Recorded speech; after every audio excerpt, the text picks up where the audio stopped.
Todo fiel discípulo del buen Jesús demostrará su amor y lealtad. En el diario estudio de nuestra lección y la palabra viva de Jesús. Sí, diariamente estudiaré mi lección con fidelidad, oración y fe. Asistiré cada sábado con emoción y una grata ofrenda traeré. Es un gusto saludar a todos los que están en estos momentos en sintonía, ya sea por la estación radial 990M, Radio Advenimiento, o en el canal de televisión Advenimiento TV 51.2 en Houston, 55.7 en Dallas, como también por el internet. Siempre decimos que nos es un gran honor tenerles a ustedes como parte de nuestra audiencia. Y nosotros lo que podemos hacer por ustedes es orar y compartirles la palabra. Creemos que esto es lo que tenemos para dar y es lo mejor. Así que sean bienvenidos al estudio de la lección de la escuela sabática que voy a desarrollar esta semana con mi esposa María Elena. Saludamos a toda la audiencia, que el Señor le bendiga. Esperamos que este estudio sea de mucha bendición para cada uno de ustedes y pues que no se la pierdan porque pues apenas vamos a comenzar esta nueva semana y esta lección pues es muy interesante, hermanos. Así es que pues trate cada día de estudiar. Que el Señor le bendiga y sea bienvenido. Bueno, hermanos, y ahora vamos a ponernos de rodillas para pedir la bendición de Dios.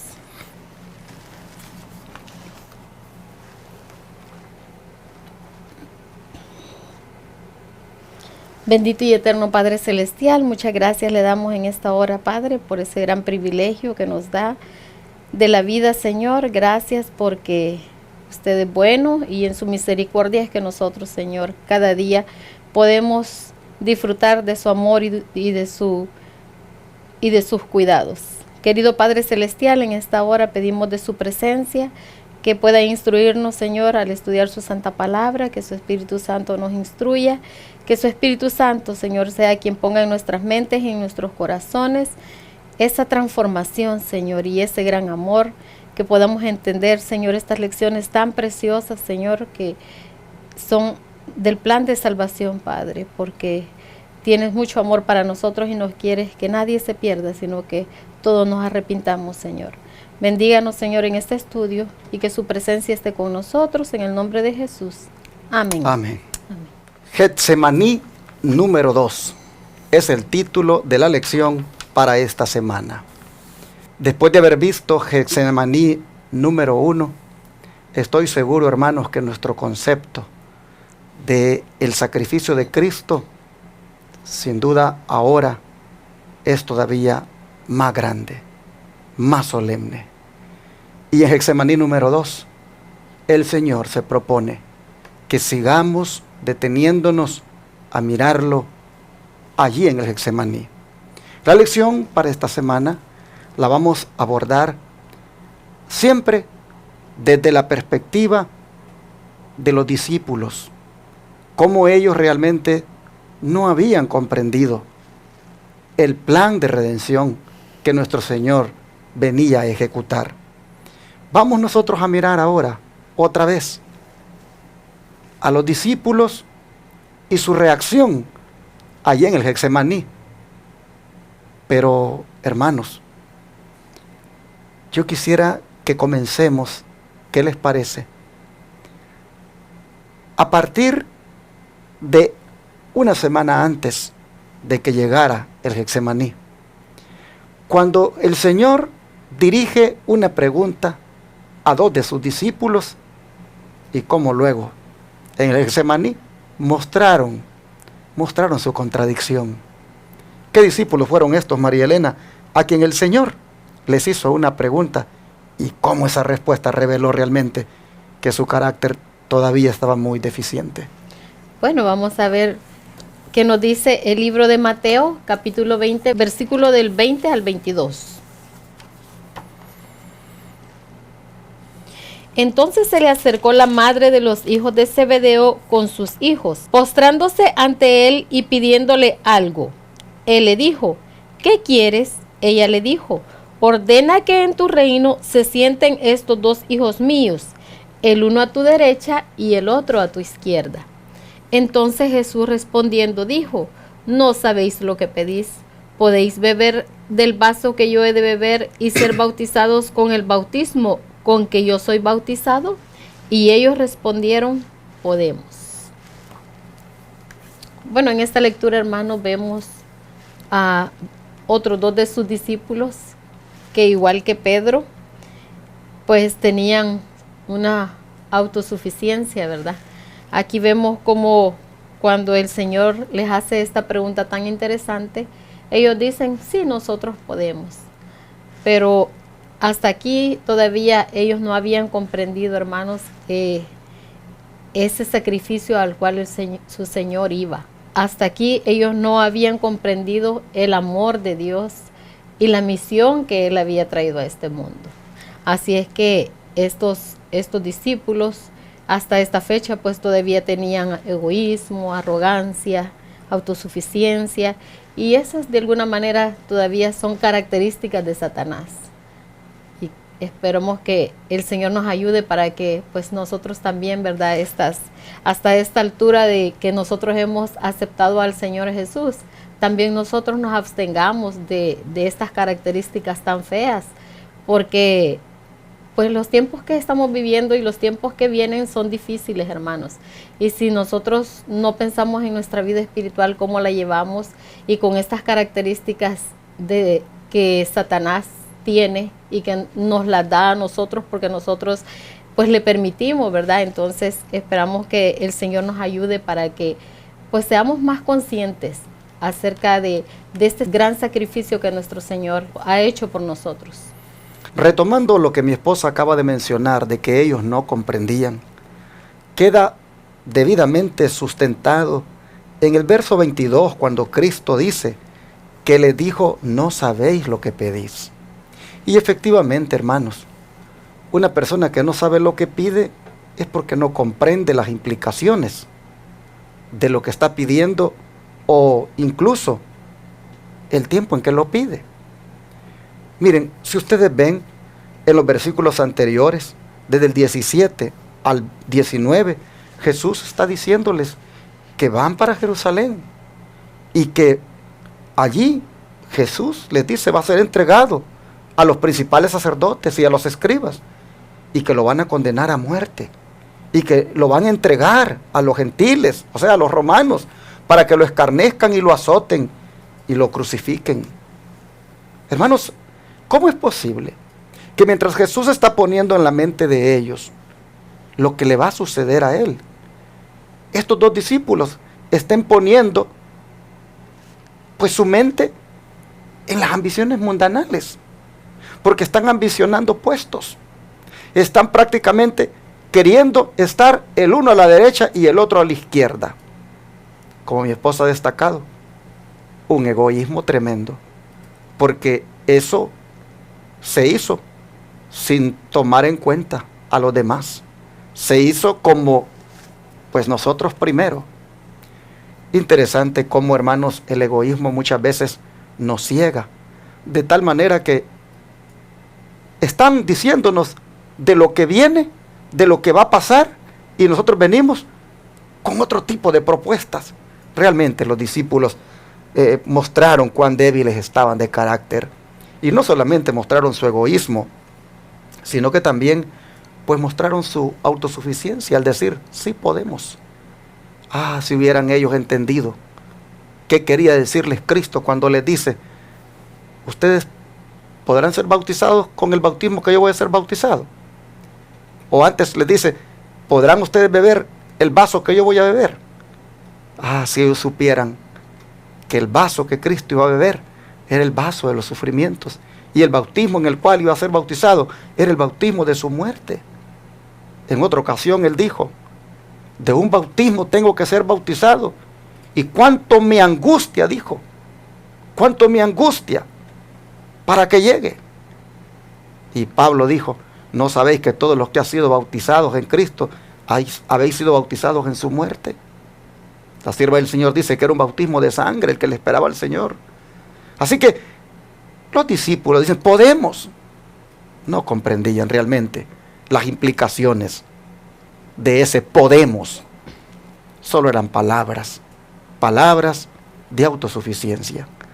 Hermanos y hermanas, creo que aquí deberíamos de hacer una aplicación, ¿no creen ustedes? Miren, estos discípulos revelaron en esta propuesta que le hicieron al Señor que realmente ellos estaban siguiéndolo por las razones incorrectas. Estaban dentro de su redil, dentro de su iglesia, por las razones equivocadas. Sencillamente porque querían puestos. Y, hermanos, cómo ellos revelaron que no estaban verdaderamente porque querían que Jesús cambiara sus vidas, porque Jesús les ordenara su carácter, los transformara. Ellos realmente, hermanos, estaban siguiéndolo por unas razones muy equivocadas. Y qué lamentable es, ¿verdad?, de que nosotros también, aún siendo cristianos, pues revelemos, hermanos, en nuestro carácter, en nuestra actitud, que también como que estamos siguiéndolo por las razones equivocadas. Mira, cuánta gente deja al Señor de seguirlo, simplemente porque las razones por las cuales lo seguían ya no están más. Es lamentable, pero muchas personas vuelven al mundo. Muchos abandonan inclusive la iglesia que Dios ha plantado como su pueblo remanente. Y cuando hablo de iglesia no estoy hablando de una iglesia corporativa, de llamada conferencia, asociación o misión, estoy hablando de las personas que conforman ese pueblo remanente. Porque la iglesia no es una estructura, no es una organización. La iglesia son las personas, el pueblo que le ama y guarda sus mandamientos. Pero ¿cuántas personas, tristemente, abandonan ese pueblo remanente y regresan al mundo? Sencillamente porque no estaban siguiendo al Señor por las razones correctas. Yo podría decir muchas cosas hoy en cuanto a diferentes razones que lamentablemente la gente elige para estar en la iglesia de Cristo, siguiendo supuestamente a Cristo, y que son razones equivocadas. Cuánto he visto hasta ahora en mi ministerio de triste que personas que llegaron a la iglesia sencillamente porque algo les gustaba, porque algo querían, y mientras la iglesia tenía eso para ellos, ahí estuvieron felices, pero una vez ya la iglesia no dio eso, se fueron. Qué lamentable. Hermanos, nosotros a estos momentos de la vida debemos seguir a Cristo por su verdad, porque queremos que nos transforme, porque queremos que nos cambie, y debemos de estar en su iglesia por la verdad que Jesús nos enseña y no por otras razones. Cuánto les animo, hermanos, para que no hagamos como estos discípulos que lo seguían por motivos egoístas. Ojalá que cada uno evaluara en esta hora cuáles son las razones por las que está con Jesús, cuáles son las razones por las que lo sigue, y que no haya ninguna que sea por motivos egoístas, que es porque aquí obtengo lo que me gusta, aquí se hace lo que quiero, aquí está de acuerdo a mis expectativas. No, hermanos, que sea de acuerdo porque Dios así está enseñando la verdad, y en esa verdad queremos fundamentarnos. Fue triste, pero esa fue, hermanos, la razón por la cual estos discípulos estaban. Y como revelaron María Elena allá en el Getsemaní, que efectivamente ellos eran unos autosuficientes cuando dijeron, podemos. Bueno, el libro deseado de todas las gentes en la página 640 nos dice: y Juan, el amante discípulo que se había reclinado sobre el pecho de Jesús, dormía. Ciertamente, el amor de Juan por su maestro debiera haberlo mantenido despierto. Sus fervientes oraciones debieran haberse mezclado con las de su amado Salvador en el momento de suprema tristeza. El Redentor había pasado noches enteras orando por sus discípulos para que su fe no faltase. Si Jesús hubiese dirigido a Santiago y a Juan la pregunta que les había dirigido una vez: ¿podéis beber el vaso que yo he de beber y ser bautizados del bautismo que yo soy bautizado? No se habrían atrevido a contestar: podemos. Bueno, hermanos, aquí vemos cómo Juan, que es reconocido por las Santas Escrituras como el amado, porque Juan, Santiago y Pedro eran los amigos más íntimos de Jesús. Y vemos cómo los amigos más íntimos de Jesús, pues ellos lastimosamente no estuvieron en ese momento crucial, cuando Cristo Jesús más los necesitaba a sus amigos, pues no estuvieron ahí. Pues Juan dice aquí que era el amado discípulo y pues se encontraba dormido, imagínense ustedes. Pero ellos habían dicho antes: sí podemos beber la copa que tú vas a beber y podemos ser bautizados con el bautizo que tú vas a ser bautizado. Pero lastimosamente ellos no habían comprendido, hermanos, hasta aquí. Si tan solo ellos hubieran entendido y comprendido, ellos no se hubieran atrevido a contestar podemos. Pero el Señor es tan bueno, hermanos, tan maravilloso.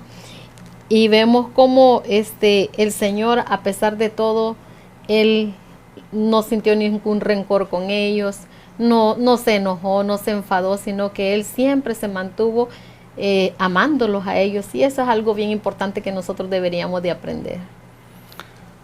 Noten ustedes cómo en esta declaración que mi esposa ha leído, dice que ellos ni siquiera pudieron mantenerse despiertos, mucho menos pudieron mantenerse orando. Y como allá sí pudieron decir podemos. Si aquí en el Getsemaní no podían ni siquiera mantenerse orando, no podían ni siquiera mantenerse despiertos, entonces como ya dijeron podemos. Y ahora, hermanos, que está bebiendo Jesús el vaso al cual se refería, que era el vaso del sufrimiento, el vaso, hermanos, o la copa, mejor dicho, de la ira de Dios sobre el pecado, allí prácticamente bebiéndola su Hijo. Ahora, hermanos, si en ese momento Jesús les hubiera dicho: ¿pueden ustedes beber de este vaso? ¿Pueden ustedes ser bautizados del bautismo que yo voy a ser bautizado?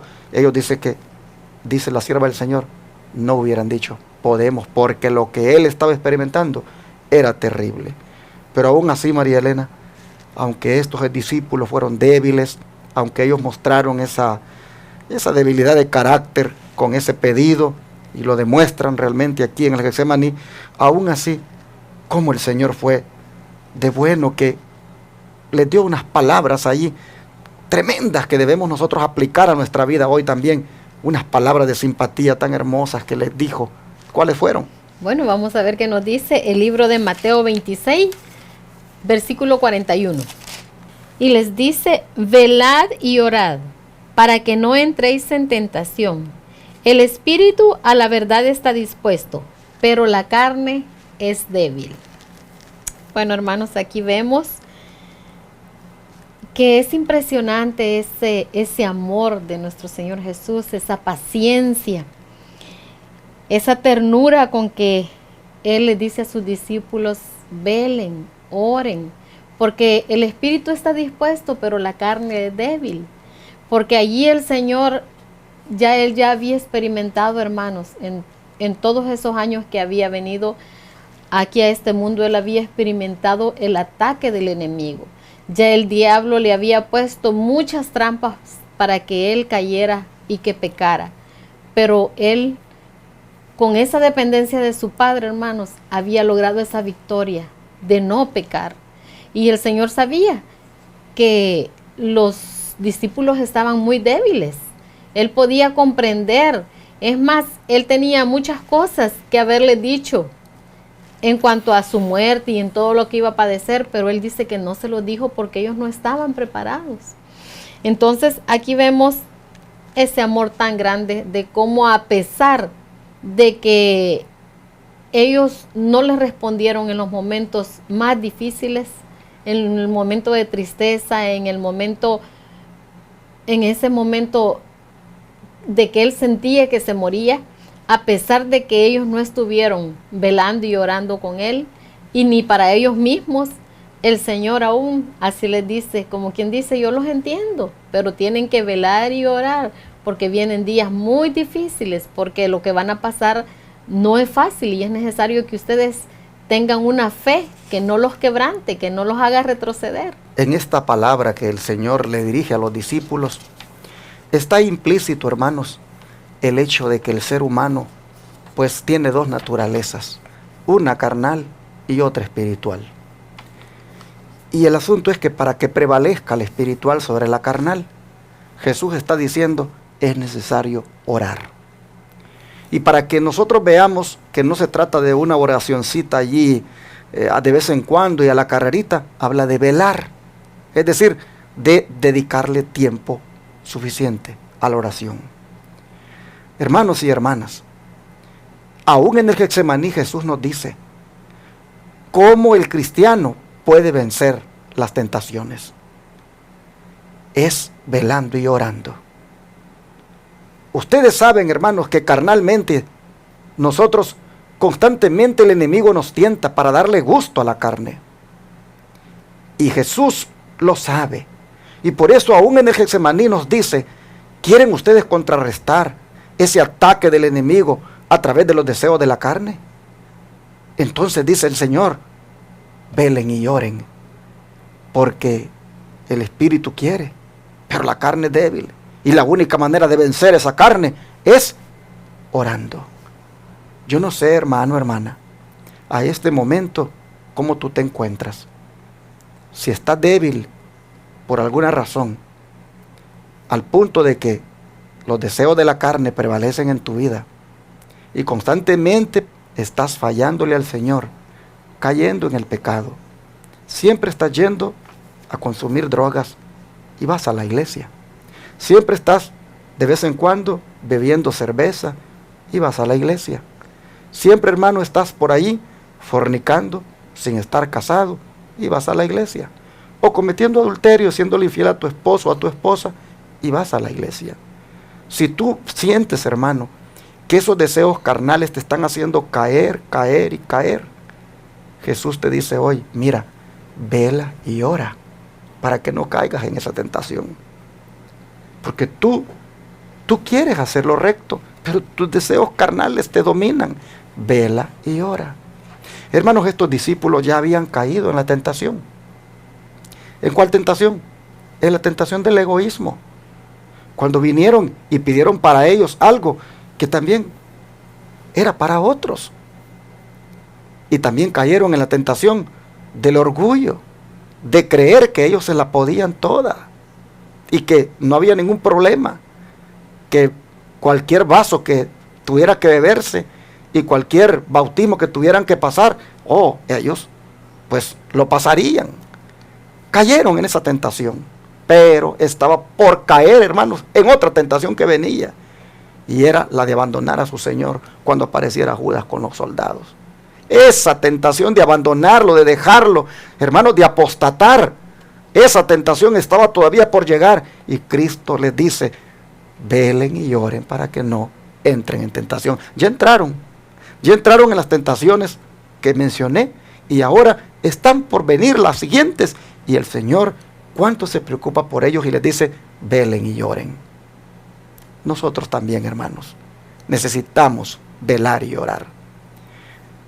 Nosotros, todos los días, el enemigo busca que los deseos carnales broten constantemente. Y por eso es que siempre estamos fallando y fallando. Pero es que también, díganme, ¿cuánto tiempo dedicamos a orar? ¿Cuánto tiempo nos la pasamos con el Señor a platicar? ¿Cuánto tiempo consideramos delante de Él todas nuestras vicisitudes, todas nuestras tragedias, todos nuestros problemas, todas nuestras debilidades? ¿Cuánto tiempo hablamos con Él de esto? Hermanos, es una de carrera y carrera todos los días que no oramos. Y así como vamos a vencer. Y por eso caemos. Ojalá que en esta hora nosotros entendamos el mensaje del Señor. Y que los deseos de la carne los sometamos completamente a través de una oración constante con el Señor, de una dependencia completa de Él. Y entonces prevalecerá el Espíritu. El don de profecía, ¿cómo dice que sucedió esto que hemos leído? ¿Qué hay de nuevo aquí en el don profético que nosotros podamos encontrar para aplicarlo también o comentarlo? Sí. Bueno, nos sigue diciendo en el libro Deseado de todas las gentes, en la página 640, los discípulos se despertaron al oír la voz de Jesús, pero casi no le conocieron. Tan cambiado por la angustia había quedado su rostro. Dirigiéndose a Pedro, Jesús dijo: Simón, ¿duermes tú? ¿No has podido velar una sola hora? Velad y orad, para que no entréis en tentación. El espíritu a la verdad está pronto, mas la carne es débil. La debilidad de sus discípulos despertó la simpatía de Jesús.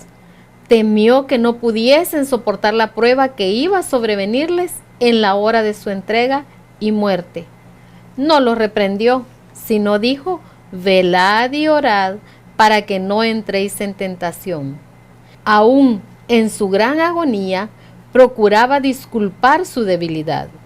El espíritu a la verdad está pronto, dijo, mas la carne es débil. María Elena, aquí hay un punto que me gustaría que ampliemos más, y es el hecho que dice que cuando llegó Jesús para decirles estas palabras, los discípulos, dice, pues lógico, estaban dormidos, y al oír la voz de Jesús, dice que miraron su rostro, pero vieron que su rostro estaba cambiado por la angustia. ¿Cómo estaba el rostro de Jesús? ¿Las profecías habían anticipado esto antes? ¿Habían los profetas, como por ejemplo Isaías, dicho con respecto a que el rostro de Jesús sería desfigurado, que se estuviera cumpliendo aquí en el Getsemaní, para que los discípulos digan que no le conocían de tan cambiado que estaba su rostro por su angustia? ¿Qué decían las profecías? Bueno, hermanos, vamos a ver qué dice la palabra de Dios en el libro de Isaías, capítulo 52, versículo 14. Y nos dice: ¿cómo se asombraron de ti muchos?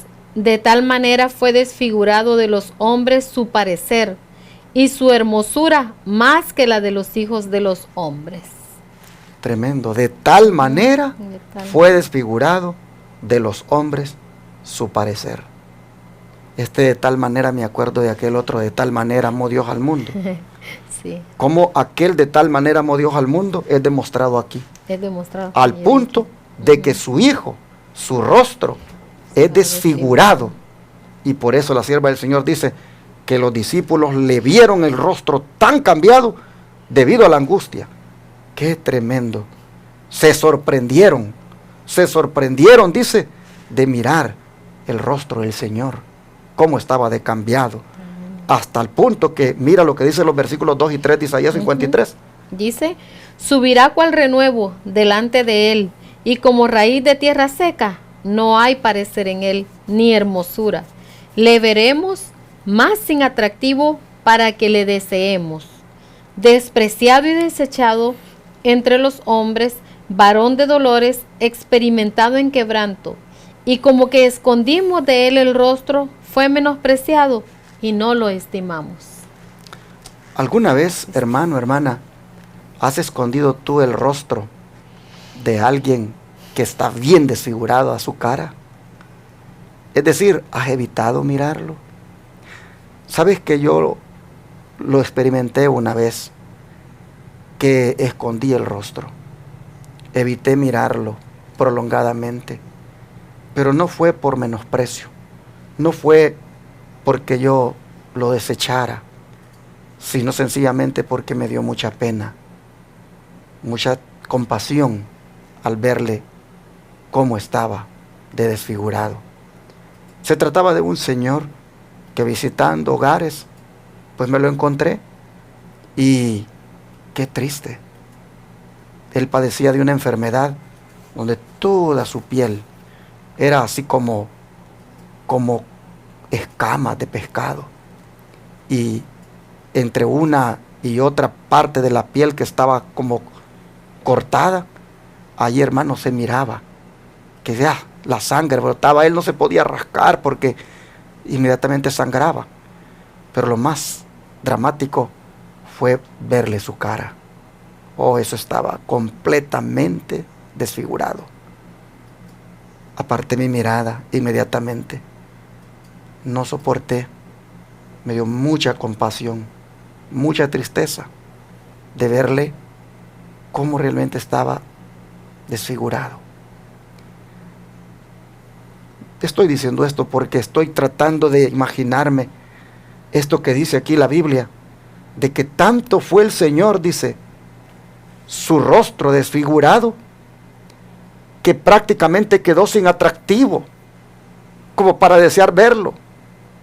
Y la gente, dice, lo despreció, lo desechó, hasta el punto de que escondió de él el rostro, por desprecio, por rechazo.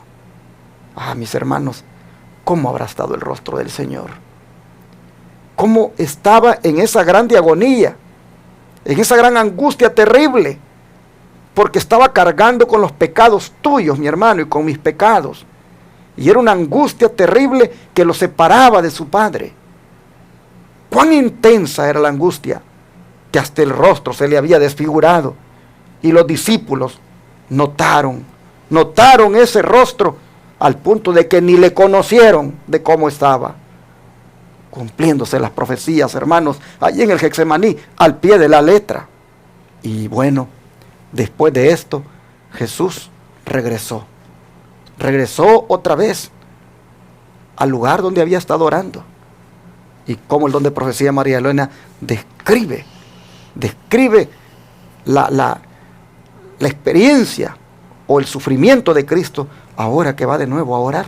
Bueno, siempre aquí en el libro El deseado de todas las gentes, en la página 640 nos dice que el Hijo de Dios volvió a quedar presa de agonía sobrehumana y tambaleándose, volvió agotado al lugar de su primera lucha. Su sufrimiento era aún mayor que antes.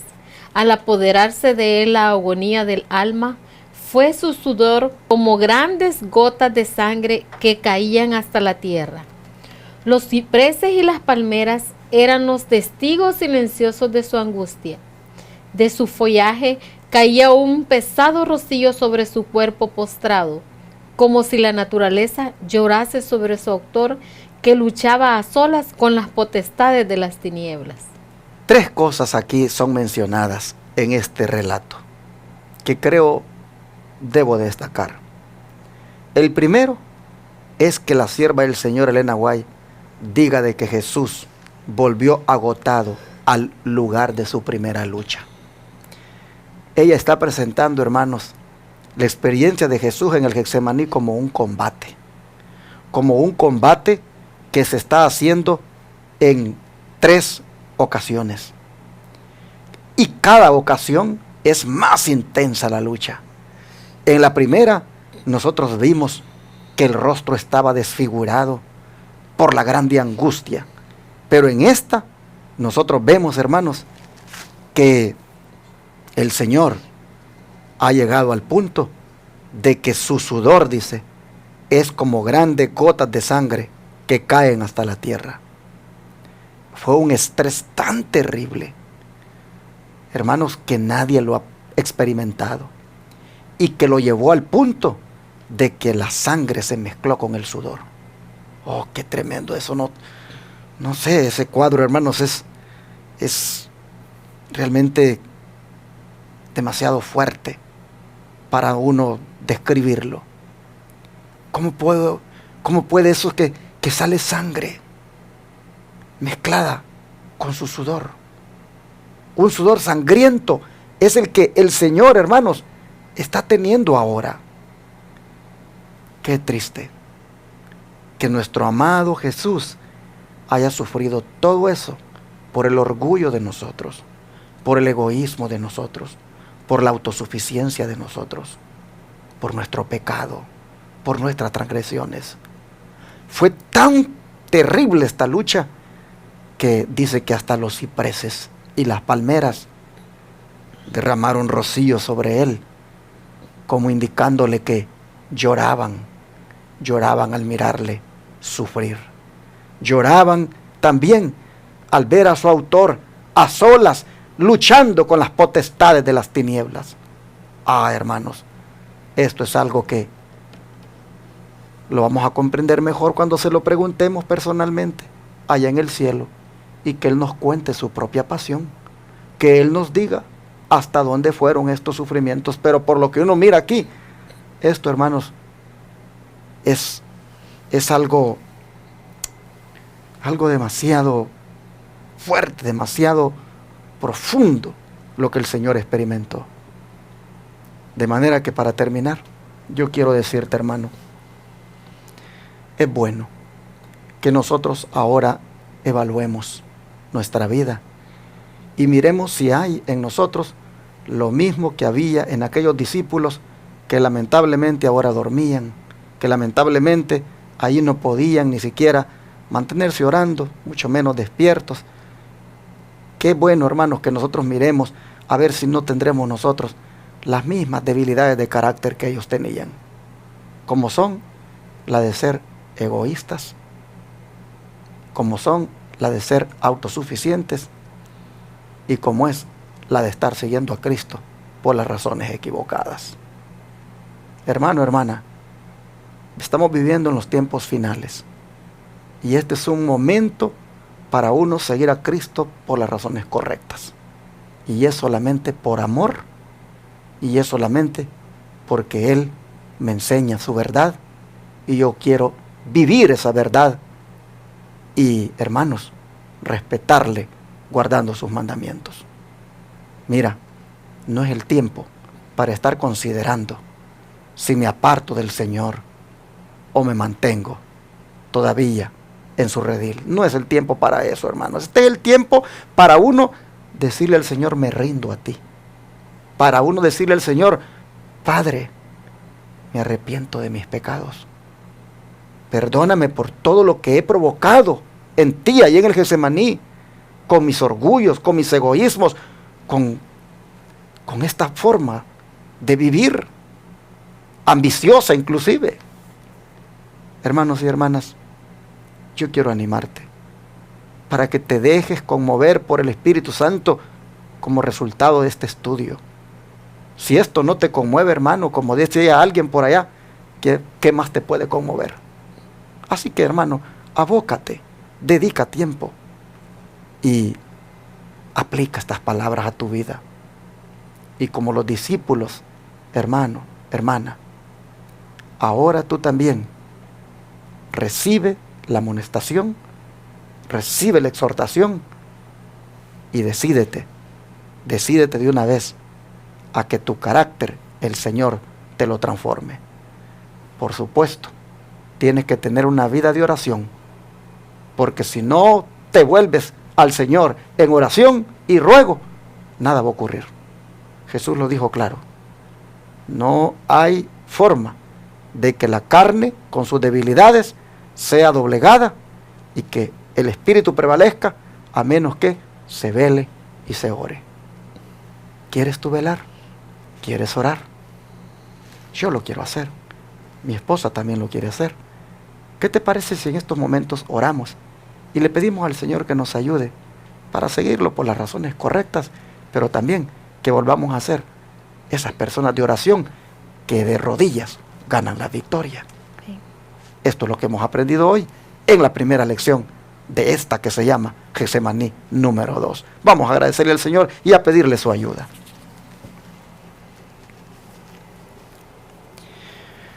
Padre nuestro, otra vez, Señor, aprendemos tanto de tu experiencia en el Getsemaní, al punto de que nos confrontamos con nosotros mismos y miramos que efectivamente no somos diferentes a los discípulos. También somos débiles en cuanto al carácter, pues todavía, Señor, mostramos las mismas las mismas características de aquellos discípulos. Y qué lamentable, Padre, que eso lo lleva a uno a no estar listo para cuando la prueba llega o cuando la tentación llega. ¿Por qué? Porque sencillamente se demuestra que no estaba uno pues fundamentado en el Señor. Así que en esta hora, Padre, rogamos que por favor nos des tu perdón por la manera en cómo hemos actuado y que nos concedas el privilegio, Señor, de a partir de ahora ser cambiados en toda la esencia de nuestro ser, al punto de que nos volvamos, tanto las mujeres, mujeres de oración, y los hombres también, hombres de oración. Para que así, Señor, alcancemos la victoria, la carne en sus debilidades sea sometida y solo prevalezcan los deseos del Espíritu en nosotros. Amado Dios, ayúdanos a apreciar, a valorar todo lo que tú experimentaste en cuanto a sufrimiento por nosotros. Ayúdanos, Señor, a que esto que hemos estudiado ahora nos conmueva al punto de que sometamos a ti todo egoísmo, todo orgullo, toda autosuficiencia, toda manera incorrecta de tal vez hoy estarte siguiendo. No, Señor, queremos rogarte que haya hoy una transformación, una conversión genuina de parte de nosotros a ti. Te lo suplicamos en el nombre de Jesús. Amén.